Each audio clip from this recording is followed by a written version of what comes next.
Students కి maximum marks రావాలంటే first thing కారణం ఏంటంటే వాళ్ళు ఒక్కటి మిస్ అవుతున్నారు. అదే నేను ఇక్కడ ఇచ్చేటువంటి ఫైనల్ ప్లాన్. 10th క్లాస్ అనేది result oriented. First Telangana and AP రెండు స్టేట్స్ లో కూడా ఆల్మోస్ట్ రిపిటేషన్ అనేది జరుగుతూ ఉండదు. పిల్లలు కూడా ఏది చదవాలి ఏది చదవద్దు పిల్లలకు కూడా చెప్పాలి. మీరు తిట్టినా తిట్టకపోయినా నిజమది. 4వ ఇంపార్టెంట్ పాయింట్, కానీ ఆయనకు 10th క్లాస్ ఈ సమస్య తెలవదు ఆయనకి. వాటిని ఉపయోగించుకోవటం వల్ల మీకు నష్టం జరుగుతుంది. పిల్లలకి టీచర్లకి ఇది జరుగుతున్నటువంటి వాస్తవం 100%.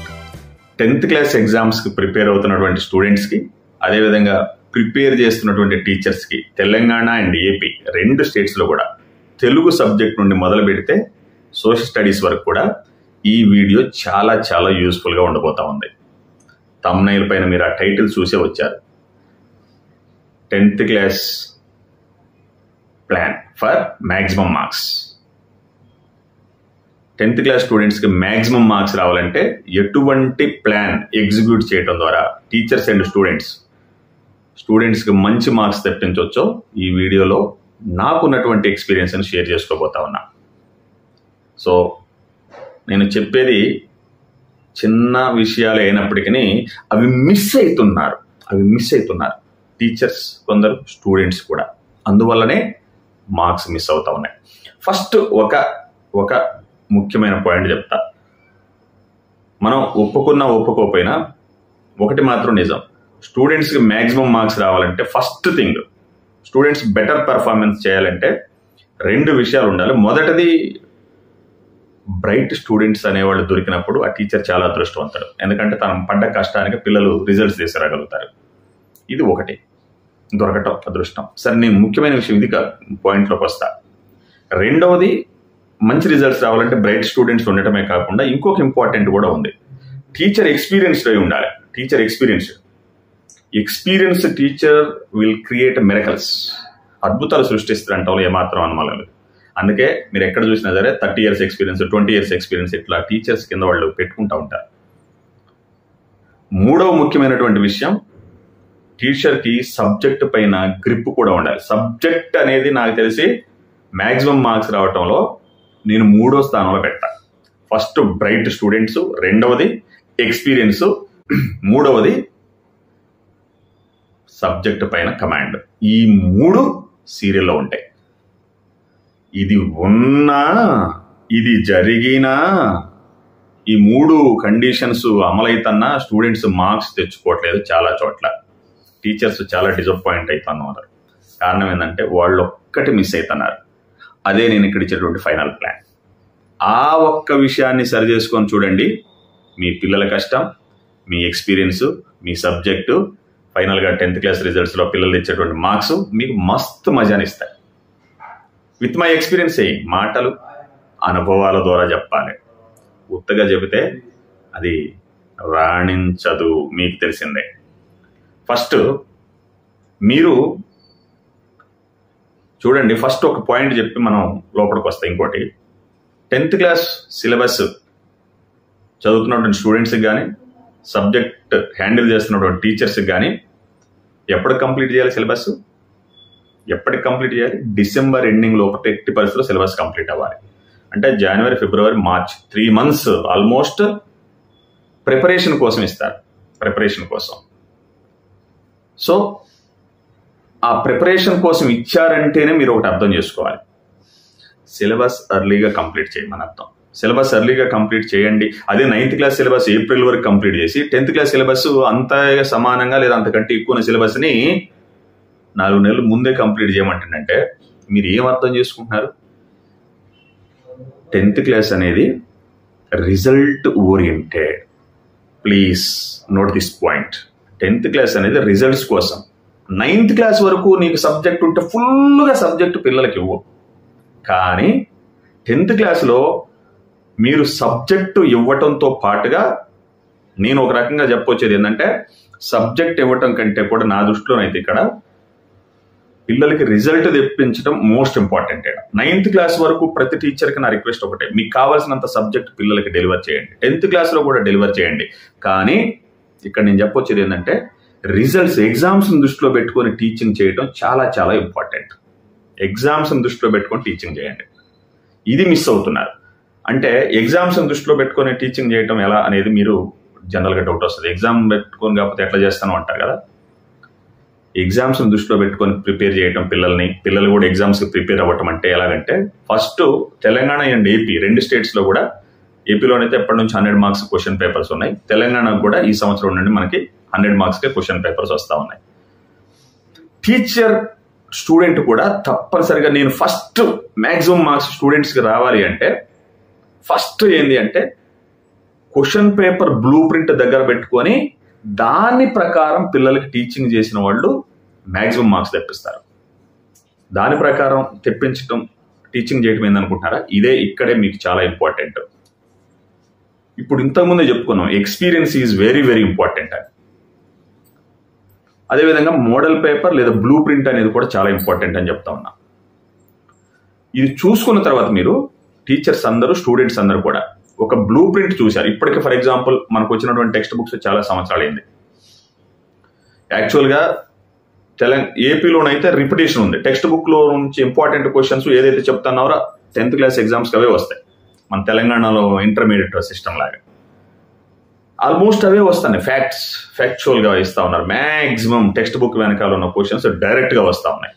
కానీ తెలంగాణ ఎస్ఎస్సి ఎగ్జామ్స్లో ఆ సిస్టమ్ లేదు. డిస్కోర్స్ ఓరియంటెడ్ పెడగాజీ కాబట్టి మనకు డిఓపి ఫాలో అవుతా ఉన్నాం కాబట్టి ఎవ్రీ టైం కొత్త క్వశ్చన్స్ అడగాలనేది ఉన్నప్పటికీ ఇప్పటికి ఈ బుక్స్ వచ్చి 12-13 సంవత్సరాలు అయింది కాబట్టి ఆల్మోస్ట్ రిపిటేషన్ అనేది జరుగుతూ ఉంది. మీరు గమనించినట్లయితే పేపర్ 100 మార్క్స్కి ఉండొచ్చు, 80 మార్క్స్కి ఉండొచ్చు. ఇప్పటికీ అనుభవం ఉన్నటువంటి టీచర్స్ అందరూ ఆల్ సబ్జెక్ట్స్లో ఏపీ వాళ్ళకి క్లియర్ వచ్చిన బుక్ వెనకాలనే మ్యాక్సిమం వస్తూ ఉన్నాయి, మీకు అందరికి తెలిసిన విషయమే. కానీ ఇక్కడ కూడా ఆల్మోస్ట్ ఇంపార్టెంట్ క్వశ్చన్స్ ఉండవు. కానీ మనం ఏదైతే క్వశ్చన్స్ గత కొన్ని సంవత్సరాలుగా వస్తూ ఉన్నాయో అవి ఆటోమేటిక్గా రిపిటేషన్ అనేది జరుగుతూ ఉంది. ఆటోమేటిక్గా అవే వస్తూ ఉన్నాయి. అంటే ఇప్పుడు నేను ఇక్కడ మీకు చెప్పొచ్చే పాయింట్ ఏంటంటే, క్వశ్చన్ పేపర్ బ్లూ ప్రింట్ దగ్గర పెట్టుకొని first teacher syllabus handle, students teachers ఇద్దరు కూడా సిలబస్ రన్ అవుతున్న టైంలోనే అన్వాంటెడ్ ఏరియాస్ని స్కిప్ చేయండి. కొందరు ఏం చేస్తారు, బుక్ తీసుకొని బాగా దాంట్లోకి ఇన్వాల్వ్ అయిపోయి 2 పీరియడ్స్లో కాగొట్టాల్సిన దాన్ని 5 పీరియడ్స్ తీసుకుంటున్నారు. దానివల్ల పిల్లలకి ఎగ్జామ్స్కి ప్రిపేర్ అయ్యడానికి అవసరమైనటువంటి మోస్ట్ ఇంపార్టెంట్ టైం అనేది దే ఆర్ లూజింగ్. అట్లాంటి పరిస్థితి జరగవద్దు. ఇప్పుడు మనం ఏ సబ్జెక్ట్ తీసుకున్నా సరే మనకు తెలుసు ఇప్పటికే టీచర్స్ అంటే, ఇప్పుడు నేను మళ్ళీ చెప్తా ఉన్నాను అందరికీ, ఏది చెప్పాలి ఏది చెప్పొద్దు. పిల్లలు కూడా ఏది చదవాలి ఏది చదవద్దు పిల్లలకు కూడా చెప్పాలి. ఇవి చదవండి, ఇది చదవండి అని చెప్పండి. వాటిపైన ప్రాక్టీస్ చేయించండి. నేను మళ్ళీ నాకు బాగా సబ్జెక్ట్ ఉంది, నాకు చాలా తెలుసు కదా అని చిన్న గోరంతను మొదలు పెట్టుకొని నువ్వు కొండంతలు తీసుకొని పోయావు అనుకో, ఎస్ నీ దగ్గర సబ్జెక్ట్ ఉంది, కానీ దానివల్ల పిల్లవాడికి రిజల్ట్స్ రావు. నీకు వాడికి సబ్జెక్ట్ ఇయటమే అంటే ఇచ్చుకోండి, కానీ డిసెంబర్ లోపల సిలబస్ కంప్లీట్ చేయాలి. కంప్లీట్ చేసేది కూడా ఏది చెప్పాలి, ఎగ్జామ్స్లో ఏది వస్తుందో అది చెప్పండి. మోడల్ పేపర్ దగ్గర పెట్టుకోండి, ఏ క్వశ్చన్స్ వస్తాయో తెలుసుకోండి, వాటిని చెప్పండి, ప్రాధాన్యత ఇవ్వండి. ఇప్పుడు మీరు చూడండి ప్రైవేట్ స్కూల్స్లో చేసేది అదే. వాళ్ళు చెప్పేది తక్కువ. అంటే మళ్ళీ ఇక్కడ ప్రైవేట్ స్కూల్ టీచర్స్ కూడా ఉంటారు, వాళ్ళు తిడతారు కావచ్చు. మీరు తిట్టకపోయినా నిజమదే. ఎగ్జామ్స్కి ప్రిపేర్ చేస్తారు వాళ్ళు. సిలబస్ అలా లాగేసి ప్రతి లెసన్ అయిపోగానే ఇమ్మీడియట్గా ఎగ్జామ్ పెట్టేస్తారు. రాపిస్తూ ఉంటారు.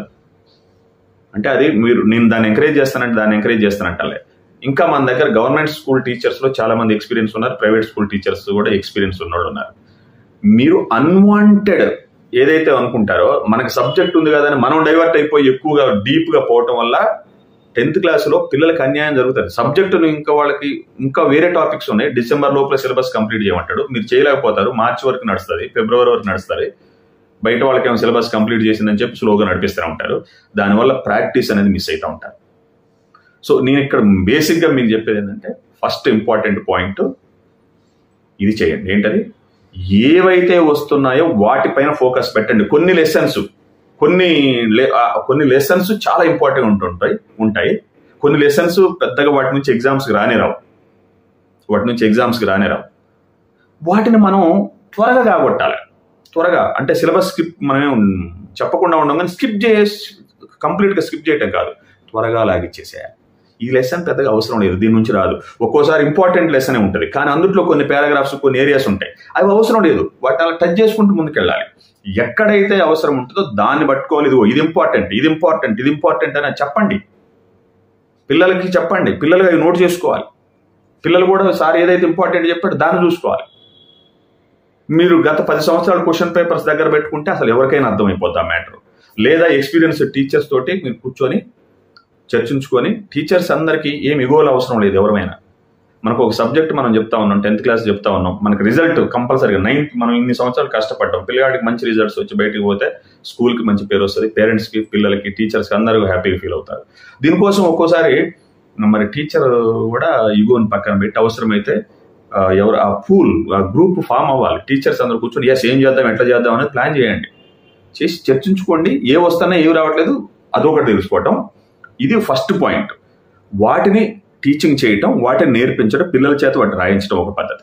టైం వేస్ట్ చేయకుండా పిల్లల చేత ఇంపార్టెంట్ వాటితో కంటిన్యూ చేస్తూ వెళ్ళండి. రిజల్ట్ రాకపోతే నన్ను అడగండి. రెండవది, ప్రాక్టీస్ ఈజ్ మోర్ ఇంపార్టెంట్. అంటే పిల్లలు ఒక్కోసారి ఏం చేస్తున్నారంటే చదువుకుంటారు, ఇంపార్టెంట్ విషయాలు తెలుసుకుంటారు, ఎట్లా చేయాలో తెలుస్తుంది, కానీ వాటిని ఎట్లా ప్రజెంట్ చేయాలో మిస్ అవుతూ ఉన్నారు. ఈ పాయింట్ మనం ఓవర్కమ్ చేయాలంటే తప్పనిసరిగా మనం కూడా, టీచర్స్ అందరూ కూడా ఇంపార్టెంట్ పార్ట్స్ ఏదొస్తే వాటిని ఈ వెంటనే హోంవర్క్ అన్న ఇస్తారా మనకి, లేకపోతే స్లిప్ టెస్ట్లో పెట్టుకుంటారా, ఏది పెట్టుకుంటారో వాటిని రాయించండి. ప్రతి లెసన్లోనూ కొన్ని ఇంపార్టెంట్ ఏరియాస్ ఉంటే వాటిని టిక్ చేయండి, వాటిని రాయించండి పిల్లల చేత. మస్తుగా రిజల్ట్ వస్తుంది. అదేవిధంగా ఇంకా మీరు చాలా మంది ఏం చేస్తారంటే ఎగ్జామ్స్ ముందు వెళ్ళి ఎట్లా ప్రజెంట్ చేయాలి అనేది అప్పుడు చెప్తా ఉంటారు. ఇట్లా చేస్తే వస్తాయి, ఇట్లా చేస్తే వస్తాయి, ఇట్లా చేస్తే వస్తాయి. అప్పుడుగా చెప్పాల్సింది ముందే. అసలు ఆన్సర్స్ ఎట్లా రాయాలి, మార్క్స్ ఏ విధంగా వేస్తారనేది పాయింట్ నెంబర్ 3గా చెప్తా ఉన్నా నేను. ఫస్ట్ ఇంపార్టెంట్ చెప్పడం, రెండోది ప్రాక్టీస్ చేయించడం. పాయింట్ నెంబర్ 3 వచ్చేసి ఆన్సర్స్ ఎట్లా రాస్తే మార్క్స్ వస్తాయి, ఎట్లా రాస్తే రావు, ఎలా ప్రజెంట్ చేయాలి, ఎన్ని సెంటెన్సులు రాయాలి, పారాగ్రాఫ్స్ ఎట్లా బిగించాలి, పేజ్ మెయింటెనెన్స్ ఎట్లుండాలి, హ్యాండ్ రైటింగ్ ఎట్లుండాలి, మార్క్స్ ఎలా వస్తాయి, ఎలా పోతాయి. ఇది 3వ ఇంపార్టెంట్ పాయింట్గా పెట్టుకొని మనం టీచింగ్ చేయాల్సిన అవసరం ఉంది. పిల్లలు కూడా ప్రిపేర్ అవ్వాల్సిన అవసరం ఉంది. తర్వాత 4వ ఇంపార్టెంట్ పాయింట్, టెక్స్ట్ బుక్స్ చదివించడం అనేది చాలా చాలా ఇంపార్టెంట్ పిల్లలకి. నేను చెప్తా ఉన్నా ఒక ఇంగ్లీష్ టీచర్గా. నేను సాధించినటువంటి విజయాల్లో చాలా సందర్భాలు నాకు బ్రైట్ స్టూడెంట్స్ దొరికినప్పుడు మనం పెట్టుకున్నటువంటి పద్ధతి ద్వారా సక్సెస్ సాధించినాం. ఇంకోటి మోస్ట్ ఇంపార్టెంట్గా మనం వాడు చేస్తుంది ఏంటంటే టెక్స్ట్ బుక్ చదివించడం తర్వాత నా ఎక్స్పీరియన్స్లో జరిగిన విషయాన్ని చెప్తా ఉన్నా. టెక్స్ట్ బుక్ని ఎక్కువ సార్లు ఫ్రీక్వెంట్గా చదివినటువంటి స్టూడెంట్స్ బెటర్ పెర్ఫార్మెన్స్ అనేది చేస్తారంటాం ఏమాత్రం మనం. నేనైతే లెసన్ అయిపోయిన తర్వాత ప్రాక్టీస్ ఏది ఇంపార్టెంట్ వాటిని ప్రాక్టీస్ చేయించడమే కాకుండా టెక్స్ట్ బుక్ చదివించడం అనేది ఒక హ్యాబిట్గా పెట్టుకున్నాను నేను. దాని ద్వారా మంచి రిజల్ట్స్ వస్తూ ఉన్నాయి. మీరు కూడా కావాలని చేయండి, టెక్స్ట్ బుక్ చదివించండి. ఒక్కోసారి టీచర్స్ ఒక్కోసారి ఏమవుతుంది, క్లాసు 4-5 క్లాసులు చెప్పాల్సిపోయి ఉంటారు. మళ్ళీ ఏం చెప్పాలంటే వాళ్ళు ఓపిక సరిపోదు, నా దగ్గర ఓపిక. ఒక్కోసారి అట్లాంటప్పుడు మనకి లోలో ఉన్నాం, కొంచెం టైర్డ్గా ఉన్నాం, అట్లాంటప్పుడు టెక్స్ట్ బుక్ చదివించండి. చాలా మంది ఏమనుకుంటారు టెక్స్ట్ బుక్ చదివించడం ఏంద్ర అంటారు. టెక్స్ట్ బుక్ చదివితే దాంట్లో ఉన్న మ్యాజిక్ ఏందో, పిల్లలకి ఎటువంటి క్వశ్చన్స్ వచ్చినా ఆన్సర్ రాయడానికి రెడీ అవుతారు. అదొకటి చేయాలి. దీన్ని మాత్రం ఎట్టి పరిస్థితుల్లో మిస్ అవ్వకండి. తరువాత 5వ ఇంపార్టెంట్ పాయింట్ వచ్చేసి సరైనటువంటి మెటీరియల్స్ ఇవ్వటం. అంటే పిల్లలు కొందరు ఎగ్జామ్స్ కోసం వచ్చేసరికి ఎవరికి ఇష్టం వచ్చిన బుక్స్ వాళ్ళు చదువుతూ ఉంటారు.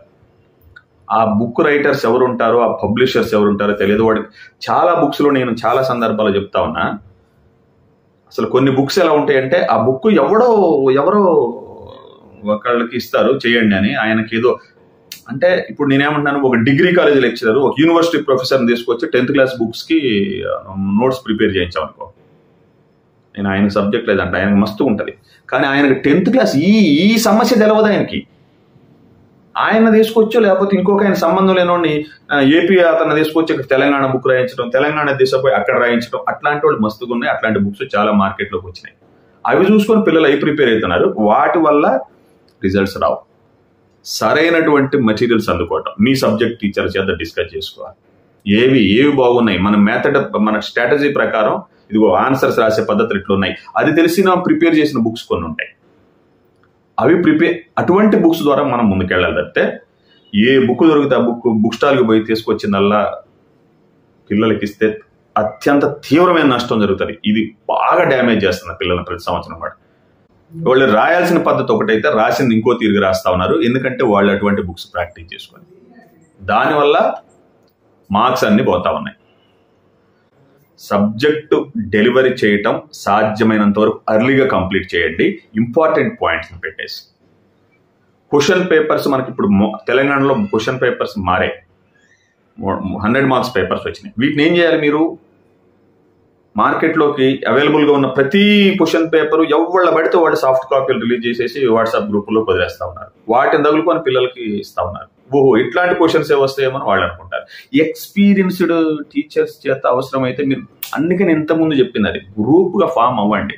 మీ దగ్గర సబ్జెక్ట్స్లో ఎవరైతే ఎక్స్పర్ట్స్ ఉంటారో వాళ్ళందరూ కూర్చొని ఇదిగో ఇట్లా మనకు కావాల్సిన రిజల్ట్స్ కూర్చొని ఇదిగో పేపర్ ఇలా ఉండే అవకాశం ఉంది, ఇలా అని ఒక 4-5 క్వశ్చన్ పేపర్స్ 4-5 కలిసి ప్రిపేర్ చేయండి, లేదా 10 మంది కలిసి కూర్చొని ప్రిపేర్ చేయండి. వాటిని ఇవ్వండి. వాడు ఎప్పుడో ఇచ్చిన గైడ్లో దాన్ని ఇచ్చిన తీసుకొచ్చి మీరు ప్రాక్టీస్ చేయాల్సిన పని లేదు. చేసుకుంటే నేను తప్పని చెప్తలేదు, కానీ మన దగ్గర ఉన్నటువంటి టాలెంట్ని ఉపయోగించుకొని ఎలాంటిది వస్తుందో తెలిసినప్పుడు వాటిని ప్రాక్టీస్ చేయకుండా మార్కెట్లో డబ్బులు పెట్టుకొని వాటిని ఉపయోగించుకోవటం వల్ల మీకు నష్టం జరుగుతుంది. పిల్లలకి, టీచర్లకి ఇది జరుగుతున్నటువంటి వాస్తవం 100%.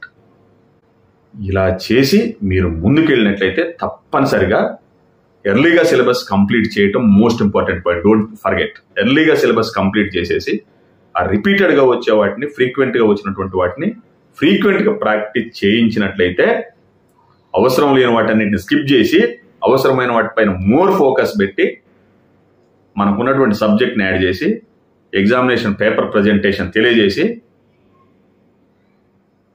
పిల్లల్ని ప్రిపేర్ చేయించండి. పిల్లలు ప్రిపేర్ అవ్వండి. రిజల్ట్స్ ఎందుకు రాదో నేను చూస్తా, వచ్చి తీరుతుంది. So I wish you all the best. Will meet in the next video.